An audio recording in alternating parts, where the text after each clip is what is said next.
66 anyos nga babae na paig sa sunog nga medyo sa sitio Silangan 2, Barangay Tejero ning Dakbayan sa Sugbo ni adtong Biyernes hapon. Sa pangkapin sa gatos ka mga Pinoyanan ang naugdaw sab sa mong sunog. Ano ang report?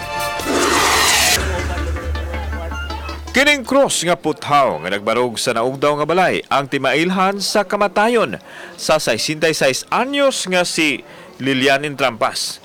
Ang abo na lang niya nga nasagol sa yuta ang timailhan tungod kay gibalhi naman sa iyang pamilya ang pagpahiluna sa laing dapit. Nakagawas na unta to niya siya gibalikan mga personal siguro nga importante nga gamit. Utoy gibalik niya natrap naman siya kay duol naman kayong sunog. Diha ra ba ang sunog god. Nakitaan ni siya ni Meli Saha Redoblado ang ilahang silingan didto na dapit sa may CR. So muna atong casualty atong sunugan nakitaan siya Sabado na sa hapon. Maabot sa 1 ka milyon ka pesos ang banang danyo sa sunog. Gisuta pas ka bombirohan ang hinungdan nini.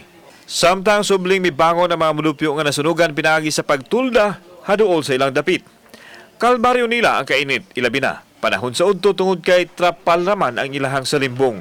Mahimo gani og unsay plano sa gobyerno kung naay reblocking or unsay plano madali unta kay aron maka kuan pud mig amo ang tukuranan. Mukapina sa 1,000 ka individual ang napiktuhan sa katalagman. Samtang padayong pahimangno sa mga otoridad nga magmatngon aron dili masugamak sa sunog. Ang houses nga initial count nila is 149, unya 220 families, 921 persons.